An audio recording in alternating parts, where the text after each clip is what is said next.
Bibiliya ijambo ry'Imana muri Zaburi igice cya mbere duhereye ku murongo waho hambere haravuga ngo hahirwa umuntu udakurikiza imigambi y'ababi, ntahagarare mu nzira y'abanyabyaha, ntiyicarane n'abakobanyi, ahubwo amategeko y'Uwiteka niyo yishimira, kandi amategeko ye niyo yibwira ku manywa na nijoro.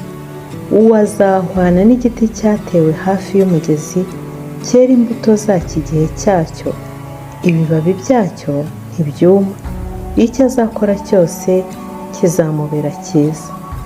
Uyu muntu Imana imugereranyije n'umuntu watewe n'igiti cyatewe hafi y'umugezi. Igiti cyatewe hafi y'umugezi gihora gisoma kuri ya mazi. Kiriya giti gihora gitoshye, gihorana itoto ryacyo. Kiriya giti ntago kijya cyuma, kiriya giti ntago kijya gihunguka amababi, kiriya giti ntago kijya kibura kwera imbuto zacyo, nubwo haba ari mu rimeze gute, nubwo haba ari ku zuba rimeze gute, kiriya giti gihorana itoto ryacyo. Tekereza ku giti cyatewe ku musozi, urebe mu gihe cy'izuba. Mu gihe cy'izuba kinanizwa n'amapfa, amababi agahunguka, amashami akagondama. Ni ukuvuga ngo kiriya giti kiri ku musozi, iyo igihe cy'amapfa kigeze, amapfa arakinaniza ku buryo gishobora no kuma n'imizi yacyo ikaba yakuma, kiriya giti kikaba cyanarimburwa rwose kikanacanwa burundu, kuko kiba cyamaze gukayuka. Nta kintu cy'amazi, nta kintu cy'ubuhehere kiba kikibasha kumva kubera amapfa.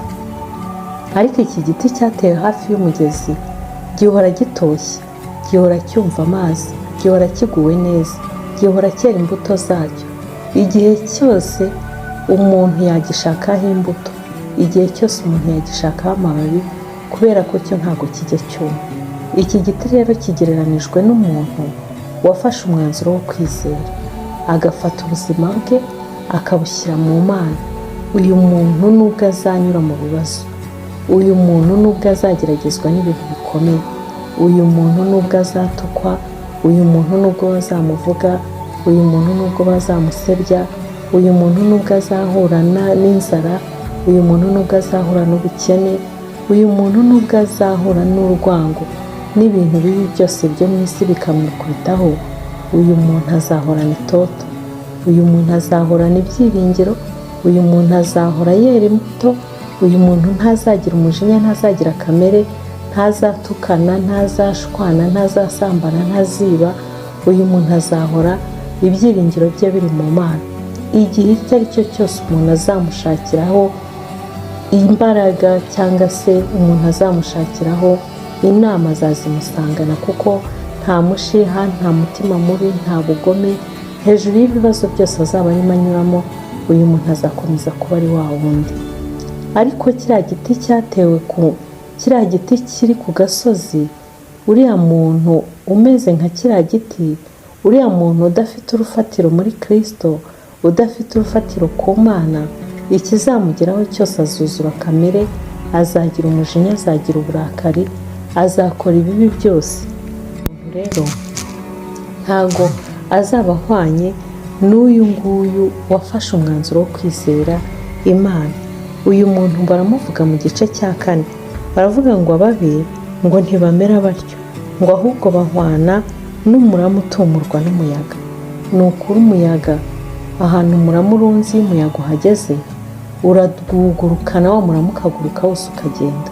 Bivuze iki? Umuntu ikintu cyose kizamugeraho kizamuhungabanya. Ntabwo uyu muntu azagira gutuza, ntazagira kwihangana, azacika intege vuba, azasubira inyuma vuba, azagwa vuba, azatukana byoroshye, aziba rwose byoroshye, azakora ibibi byose mu buryo bworoshye, kubera ko uwo muntu ari mu ruhande rw'ababi. Uyu muntu ntabwo azaba ari mu ruhande rw'ab'Imana. Ngo kandi ku murongo waho wa 5, nicyo gituma ababi bazatsindwa ku munsi w'amateka, n'abanyabyaha bazatsindirwa mu iteraniro ry'abakiranutsi. Ngo kuko Uwiteka azi inzira y'abakiranutsi, ariko inzira y'ababi izarimbuka. Imana itugirire neza. Mwene data, muvandimwe wanjye, nakwifuriza kumera kuba urugero rumeze nk'urw'iki giti cyatewe hafi y'umugezi. igihe cyose mu bihe byose urimo ugahora wera imbuto zikwiriye abihannye, ukamera nk'uyu muntu. Uyu muntu Bibiliya ivuga ngo hahirwa umuntu udakurikiza imigambi y'ababi, ntahagarare mu nzira y'abanyabyaha, ntiyicarane n'abakobanyi. Gukiranuka nta kintu bitwara, kwihangana nta kintu bitwara, kubabarira nta kintu bitwara, ubuzima bwo kugwa neza nta kintu na kimwe bitwara. Ushobora kugwa neza ukabizira, uraceceka ukabizira, utavuga ukabizira, wakwihangana ukabizira. Mbese hano mu isi ni uko ubuzima bumeze. Ikintu cyose ukoze kugira ngo ube mwiza cyose urakizira, bakakiguhora, bakaba bakubona nk'ikigoryi cyangwa igicucu. Ariko reka nkubwire, uri umunyamahirwe ku Mana yawe, uri umunyamahirwe kubera ko umeze nk'iki giti cyatewe hafi y'umugezi, gihora gitoshye, kitajya kiburaho amababi, kitajya kiburaho imbuto mu gihe icyo ari cyo cyose umuntu wese agishakiyeho imbuto. Ndakwifuriza gukomera muri ubwo buzima, ndakwifuriza gukomera muri uwo mwanya urimo, ndakwifuriza kudasubizwa inyuma n'ikintu icyo ari cyo cyose. Ntumere nk'uriya murama utumurwa n'umuyaga, aho umuyaga ugeze umurama urunze, ugahuha umuyaga umurama uratumuka. Hama hamwe, emera kuba umukristo, ukomeze guhamya uwo wamuremye, uwo wamenye, ntuhungabanywe n'ikintu icyo ari cyo cyose. Ibiguhungabanya ni byinshi n'ibikubabaza ni byinshi, ariko komera uri umunyamahirwe, komera uri umunyamugisha, komera uri umunyamahirwe kuruta ibindi bintu byose biriho. Humura, igihe cyawe kizagera. Humura, Imana yo mu ijuru irabizi neza yuko uyubaha kandi ukora ibyo gukiranuka. Imana ntizibuza kukugirira neza. Humura, ntabwo uzarimbuka ngo ababi bo bazarimbuka, inzira yabo ngo izarimbuka, ariko wowe mu nzira yawe humura, urugendo rwawe ni rwiza, uzageraho amahoro aradashira. Ibyiringiro by'Imana bikomeze kuba muri wowe. Akira neza ijambo ry'Imana. Shalom shalom.